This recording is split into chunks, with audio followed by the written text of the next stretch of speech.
Most companies spend millions trying to make people trust them.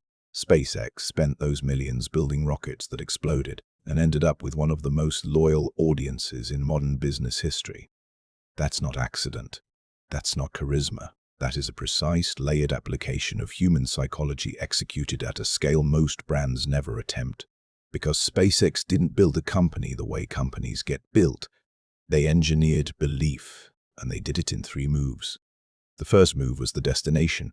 For most of recorded history, ambition moved carefully, incremental upgrades, realistic targets, responsible goals set by rational people protecting rational timelines, and industries aimed short and arrived short. Then on May 25, 1961, Kennedy stood before Congress and said something that broke every rule of sensible planning.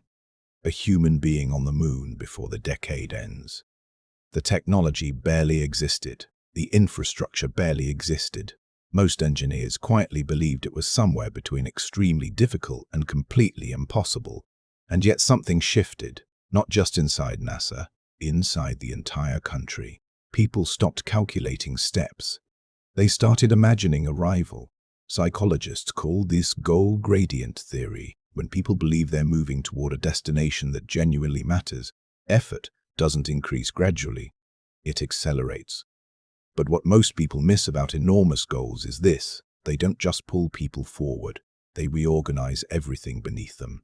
Smaller decisions, daily sacrifice, resource allocation, all of it starts pointing the same direction, because once a destination becomes emotionally real, the entire human system orients around reaching it. SpaceX understood this at a level most corporations never approach. Notice what they almost never lead with. Not material science, not fuel efficiency, not manufacturing cost per kilogram. Mars, multiplanetary civilization, the survival of the species itself. Because surviving on one fragile planet sounds like an engineering concern. Surviving across worlds sounds like a destiny. And destiny activates something practicality never can. Meaning. People will outwork their own comfort for meaning. Sacrifice more than money can compensate for meaning. Endure what would break rational decision-making for meaning. Because money solves external problems, meaning answers the internal question every human being is quietly carrying. Does what I'm doing matter? SpaceX gave millions of people a reason to answer yes, and the moment that happened, they stopped being an audience. They became participants. Subscribe and turn on notifications for daily wealth psychology. Second move was the explosions. In 2015, SpaceX attempted the first orbital booster landing in history. It exploded. In 2016, they tried again on a drone ship in the open ocean. It crashed hard into the deck. Later that same year, a Falcon 9 detonated on the launch pad during a routine pre-launch test, destroying the rocket, destroying the payload, sending shockwaves through the entire commercial spaceflight industry. Every failure captured on camera. Every failure posted publicly online. Most communications teams would have buried that footage. SpaceX broadcast it. Slow motion replays. Multiple camera angles. Detailed breakdowns explaining exactly what failed and precisely why. That decision confused people. It felt like handing ammunition to every critic who already believed private spaceflight was expensive fantasy. But SpaceX understood something most companies never learn. People don't only judge outcomes, they judge movement. In December of 1914, Edison's research complex in New Jersey burned to the ground overnight. Years of prototypes, irreplaceable documentation, millions in losses. His son found him standing in the glow watching everything turn to ash. Edison looked over and said, "Go get your mother. She'll never see anything like this again." What made that response legendary wasn't optimism. It was orientation. Edison never stopped treating loss as information still moving towards something. Psychologists call this progress perception. When people believe failure is directional, they stop reading it as a verdict. They start reading it as evidence. SpaceX built their entire public identity around that psychology. Every failed landing wasn't a crisis.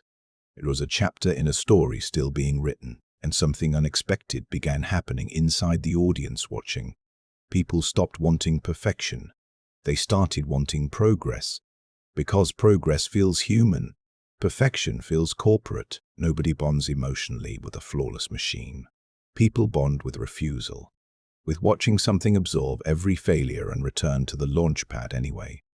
The explosions stopped reading as weakness. They became proof that SpaceX would never stop, and once people believe something will never stop, failure starts looking temporary. Temporary problems don't scare committed people. They fuel them. The third move was the oldest. Around 2060 BC, tens of thousands of workers began building the Great Pyramid of Giza. Most would spend the rest of their working lives on it. Most would die before the final stone was placed. And yet they kept building. Stone by stone, generation by generation. From a purely rational perspective, this is almost inexplicable. Why sacrifice your most productive years for something you'll never see completed? Why give everything to a vision that outlasts your own life? Psychologists call the answer legacy motivation, the fundamental human drive to contribute to something that survives your own existence, something that carries your effort into a future you'll never personally inhabit, because humans weren't built purely for pleasure. We were built for significance, and the difference is everything. Pleasure is finite. Significance compounds. SpaceX embedded itself directly into that instinct. Notice how consistently the conversation moves away from technology, away from launch windows and orbital mechanics, toward the long arc of human survival, toward whether this species continues or disappears from the universe without leaving anything permanent behind. Because protecting a company's revenue sounds transactional, protecting humanity sounds eternal. And eternal things trigger behavior no transaction ever produces. People volunteer for eternal causes without being asked, recruit others organically, defend them more aggressively than their own reputations. Because the mission stops feeling external, it becomes identity. SpaceX wasn't asking people to endorse a brand. It was offering them a seat inside a story larger than their own lifespan. And once a person steps emotionally into a story that outlives them, they stop being spectators. They become guardians. Here is the truth most brands will never accept. Products don't build movements. Meaning does. Kennedy didn't inspire a generation by promising better salaries. He gave them a destination worth sacrificing for. Edison didn't build a legacy by avoiding failure. He made every failure look like proof the destination was still ahead. The pyramid builders didn't give their lives to a monument for compensation. They built because contributing to something eternal answered a need that comfort never could. SpaceX took all three forces and built them into the architecture of a company, a destination large enough to reorganize human effort, a relationship with failure that turns setbacks into evidence of commitment, a mission large enough to outlive everyone inside it. That combination doesn't attract customers, it attracts believers. And believers don't leave when things get hard. They stay, they recruit, they return to the launch pad. The rocket was never the product. The destination was. The failures were never liabilities. They were evidence. And the mission was never about space. It was about giving human beings something worth building toward.